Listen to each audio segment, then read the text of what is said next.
In this video, I'm going to show you how to add button elements and file upload elements to your website. Now, the file upload may be especially important given that you're uploading meeting minutes and treasury reports on a pretty regular basis. So let me show you how to do that. Okay, so here I am back in the Weebly editor.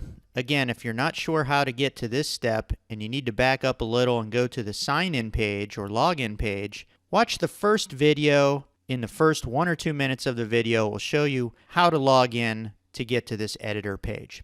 So we'll just continue with this training page, and I'm going to show you how to add buttons and what to do with them, and then we'll talk about file upload links. So another element over here to the left in the Build tab, again, I'm in the Build tab, that's where I can build my site with different elements. There is a button element.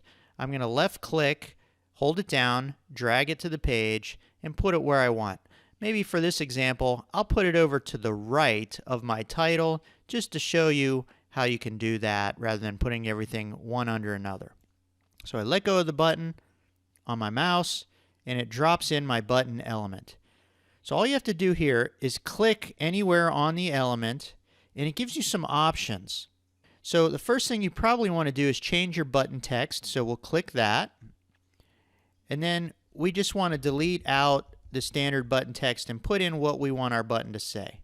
Maybe this is contact us. Now this is something you might do regularly throughout your site, is put a button that takes people to your contact page of your site rather than setting up new contact forms on every page. Okay, so once you put in whatever your button text is, and that's obviously going to be predicated on what you want that button to do or where you want them to go. Go back, and then we could change the button style to different colors. That's not really important. We could center it in the area it's in, or right justify it, left justify it. But the main thing you care about for your button is the link. So I'm going to click on link. Where do you want them to go when they click that button? If you're taking them to a standard page inside your site, a page that you already have created, you click standard page, it will show you all your pages' names, and then you click the one you want to link that button to. So I'm going to use contact here, but I'm going to do that just to show you. So that's all you would want to do. I'm going to unlink it real quick and show you another option. So if I go back in, there is a website URL. That's if you want your button to link outside of your website to somebody else's website and some other web address. So it's pretty straightforward. If you do choose that, it's going to say, okay, what URL or what other web address are you linking this button to? So that's an external link. Again, we're just going to use the internal link to a standard page. And again, we'll just use the contact page. All right, so that's how you do buttons. That's some of the features of buttons. I noticed in your previous sites that you used buttons to link to files, to link to pages.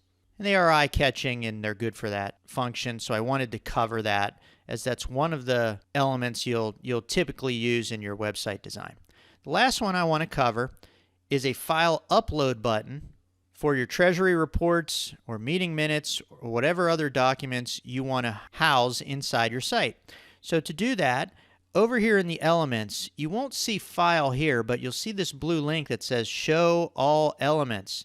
So they kind of give you this shortcut list, but if you click that, it's going to open up and show you a bunch of other ones, right? So they do have a lot of features. The one we're looking for is called file right here. So I'm going to click it with my left mouse, drag it to where I want. Maybe I'm just going to put it underneath my orange button here and let go. It will then tell you what to do with that element. Click here to upload a file. So this is very easy to do. All you do then is click on it, and there's an upload file link. I'm going to do that. And then it looks very similar to uploading an image, except it's going to be a different file type that we're uploading. So I'm going to click upload file from my computer.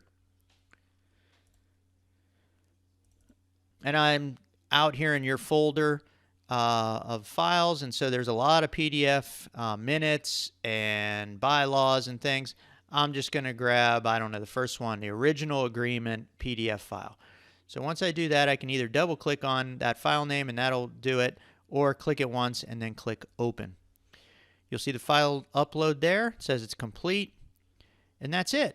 So if I go ahead and publish this now, and we go back out to our site and look at the published finished page there under training, there's my button that I created. I'm going to click on it and it should take us right to our contact page. There's our contact page.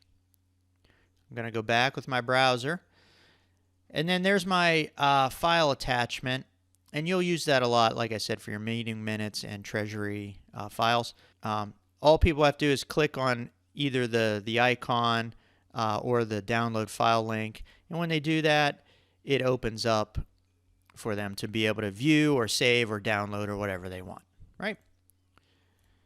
Okay, so I'll leave you with just a couple other ancillary things that you might use. If I go back to pages, and maybe this training page you don't want everybody in the public to be able to get to, if I click on it, you'll see this little box. So every page has this hide in navigation box. If I check it, it will no longer show up under my more section up here, right?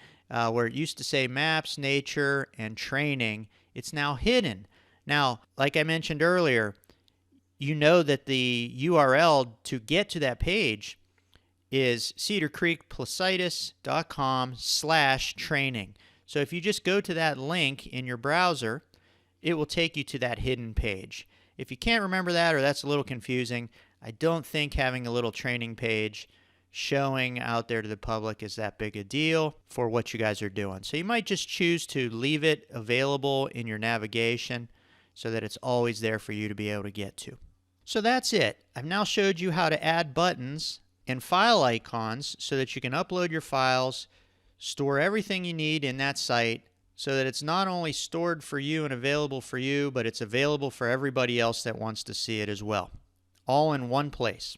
So think of your site not only as an information site, but also as a storage facility for all of your electronic materials that you want to keep in one place, easily accessible from anywhere. So that's it for the training series. I hope this showed you just how easy it can be to manage your own website, save time and money by doing these simple little edits to your site yourselves.